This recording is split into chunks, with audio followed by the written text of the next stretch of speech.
ఏది ఏమైనా ఎంతమంది హీరోలు వచ్చినా టాలీవుడ్కు ఈ ఇద్దరు హీరోలు మాత్రం చాలా స్పెషల్ అబ్బా.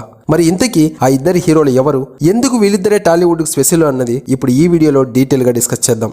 ప్యాన్ ఇండియా కల్చర్ వచ్చిన తర్వాత మన స్టార్ హీరోలందరూ అన్ని భాషల్లో సినిమాలు చేసుకుంటూ మంచి పాపులారిటీ అయితే సంపాదించుకుంటూ ఉన్నారు. అంతేకాకుండా నేషనల్ వైడ్ గా క్రేజ్ సంపాదించుకుని రెమ్యునరేషన్ కూడా పెంచుకుంటూ పోతున్నారు. అయితే ఇక్కడే వచ్చింది అసలు సమస్య. ఒక్కసారి ఫేమస్ అయ్యాక అందరూ దాన్నే క్యాచ్ చేసుకునే పనిలో పడిపోతారు. అందుకే బాలీవుడ్ లో చాలా మంది డైరెక్టర్లు మన తెలుగు హీరోల వెనకే పడుతూ ఉన్నారు. అయినా కూడా మేము టాలీవుడ్ ను వదిలేసి బాలీవుడ్ కు వచ్చే ప్రసక్తే లేదంటూ తేల్చి చెప్పేస్తున్నారు ఈ ఇద్దరు హీరోలు. టాలీవుడ్ లో కేవలం ఆ ఇద్దరు హీరోలు మాత్రమే అలా చెబుతూ ఉన్నారు. ఇంతకీ ఆ ఇద్దరు హీరోలు ఎవరు అంటే అదే మన super star Mahesh Babu, stylish star Allu Arjun. చాలా ఏళ్లుగా మహేష్ బాబు బాలీవుడ్ ఆఫర్స్ రిజెక్ట్ చేస్తూనే వస్తున్నాడు. అలాగే ఇప్పుడు ఈ లిస్ట్ లో చేరిపోయాడు అల్లు అర్జున్. ఎవరెన్నిసార్లు అడిగినా కూడా బన్నీ బాలీవుడ్కి వచ్చే ఛాన్సే లేదని తేల్చి చెప్పేస్తున్నాడు.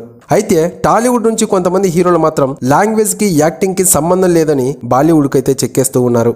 రామ్ చరణ్ చాలా ఏళ్ల క్రితమే జంజట్ సినిమాతో బాలీవుడ్కి అయితే వెళ్ళిపోయాడు. ఇప్పుడు జూనియర్ ఎన్టీఆర్ కూడా వార్ 2 సినిమాతో బాలీవుడ్కి అయితే వెళ్ళబోతున్నాడు. అలాగే ఆదిపూర్ సినిమాతో ఇప్పటికే ప్రభాస్ బాలీవుడ్కు ఎప్పుడో వెళ్ళిపోయాడు. ఇలా మిగతా హీరోలంతా చాలా సంతోషంగా బాలీవుడ్కు చెక్కేస్తూ ఉంటే మహేష్ బాబు, బన్నీ మాత్రం టాలీవుడ్ ను వదిలి వచ్చే ప్రసక్తే లేదంటూ తేల్చి చెప్పేస్తున్నారు. మరి ఈ కండిషన్ ఇప్పుడు మాత్రమేనా, ముందు ముందు కూడా ఇలానే తెలుగు సినిమాలతోనే దేశమంతా ఏలేస్తారా అన్నది వేచి చూస్తే గానీ తెలియదు. ఏది ఏమైనా ఎంతమంది హీరోలతో పోల్చినా కూడా వీళ్ళిద్దరూ టాలీవుడ్కు చాలా స్పెషల్ అబ్బా.